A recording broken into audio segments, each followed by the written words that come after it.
మా హీరో రాజశేఖర్ గారికి advance happy birthday. ఇంట్లో బర్త్డే అది. వీటన్నిటికంటే మించి మా కల్కి సినిమాను గురించి ఫస్ట్ ప్రెస్ మీట్ ఇది. మా మిత్రులందరూ ఇంకా చూసేది ఎలా ఉందో మీరే చెప్పాలి. ఒక డిఫరెంట్ కాన్సెప్ట్తో గరుడువేగ సూపర్ హిట్ తర్వాత డిఫరెంట్ సినిమా చేయాలనే ఉద్దేశంతో స్టార్ట్ చేసేటువంటి సినిమా ఈ cinema.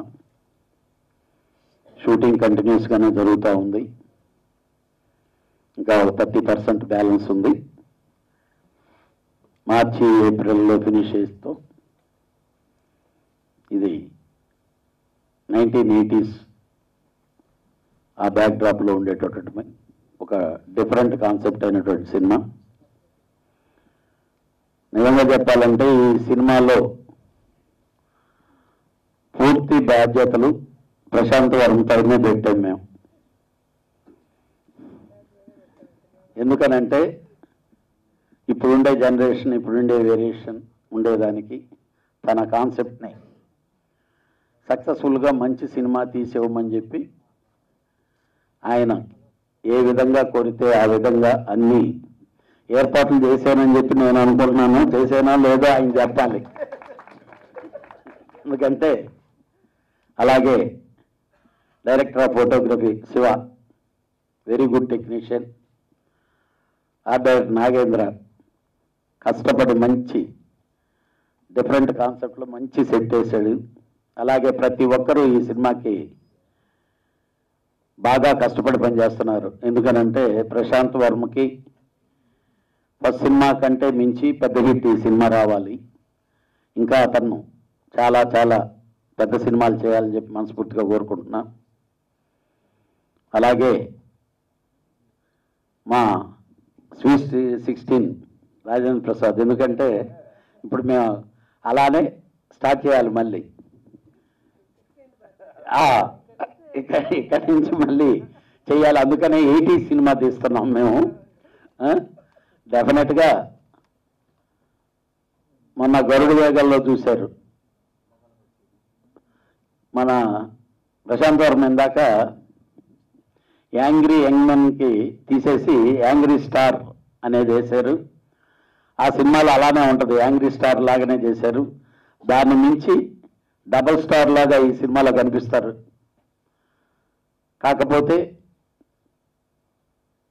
Making of the film అనేది ఈరోజు చాలా డిఫరెంట్గా తయారైనాయి. ప్రశాంత్ వర్మ ఫస్ట్ సినిమా ఏ విధంగా చేశాడనేది మీ అందరికీ తెలుసు. దాన్ని మించి ఒక డిఫరెంట్ కాన్సెప్ట్తో చాలా బాగా తీస్తున్నాడు. కుర్రోళ్ళు ఈరోజు వాళ్ళ థాట్స్ డిఫరెంట్గా ఉంటున్నాయి. ఈ సినిమా మంచి పేరు వచ్చి మా పిల్లలు శివాని, శివాత్మిక అంటే మేము ఎప్పటి నుంచో శేషు దగ్గర నుంచి స్టార్ట్ అయ్యాం ఆల్రెడీ. బట్ మళ్ళీ గ్యాప్ తర్వాత మళ్ళీ మేము కలిసి చేస్తుండేటువంటి సినిమా. It is my family movie. డెఫినెట్గా చాలా బాగుంటుంది, మంచి టైటిల్.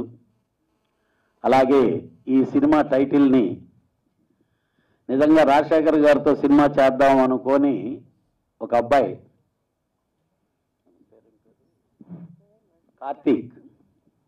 కార్తీక్ ఆ కుర్రాడు చాలా ఆశగా ఇది చూస్తే ఈ టైటిల్ ఈ కథకు సరిపోతుందని చెప్పి మేము వాడుకోవడం జరిగింది. అతని దగ్గర ఆ కథ అయిన తర్వాత నేను చెప్పాను, డెఫినెట్గా నువ్వు రాజశేఖర్ గారితో సినిమా చేద్దువయ్యా, నీకు రాజశేఖర్ గారు నీ కథ వినటంతోనే ఓకే చేస్తారన్నాం. ఈ సినిమా రిలీజ్ అయ్యే లోపల ఆ అబ్బాయి కథ వినటం డెఫినెట్గా రాజశేఖర్ గారికి బాగా నచ్చేటటువంటి కాన్సెప్ట్. ఆ అబ్బాయికి వాళ్ళ నాన్నగారికి ఈ సభాముఖంగా నేను థ్యాంక్స్ చెప్పుకుంటున్నాను. మంచి టైటిల్ మాకు కోఆపరేట్ చేసి ఇచ్చినందుకు. ఒక కొత్త కుర్రాడికి చాలా ఆశలతో చాలా దీంతో క్రియేట్ చేసుకుంటారు. బట్ చాలా స్పోర్టివ్గా తీసుకున్నాడు తనకు కావాల్సిన తన హీరో కొరకు. అలాగే ఈ సినిమా పనిచేసిన ప్రతి ఒక్కరికి డే అండ్ నైట్ కష్టపడి పనిచేస్తున్నారు. అలానే డైలీ నాతో తిట్లు తింటున్నటువంటి మా వర్మ కానీ, అలానే ఇంకా బాలగోపాల్కి అయితే ప్రతిరోజు పాపం హింస పెడుతుంటాను.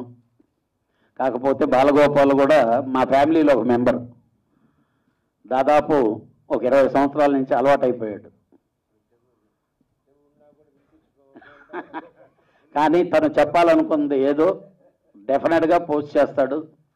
ఒక ప్రొడక్షన్కి కావాల్సిన మంచి సారథతను పేరు పేరున అందరికీ కృతజ్ఞతలు తెలియజేస్తున్నాం. త్వరలో అవుట్డోర్ వెళ్ళబోతున్నాం. బాదామి, కర్ణాటక, ఆంధ్ర, అదే కర్ణాటక, వదనగల్, అలాగే తమిళనాడు. ఆ షెడ్యూల్ కూడా ఫినిష్ అయ్యి వస్తే లాస్ట్ షెడ్యూల్ ఇక్కడ ఉంది. అది అయిపోయిన తర్వాత పోస్ట్ ప్రొడక్షన్స్ అన్నీ ఫినిష్ చేసి మంచి డేట్ కొరకు వెయిట్ చేసి సినిమా రిలీజ్ చేస్తాం. Thank you.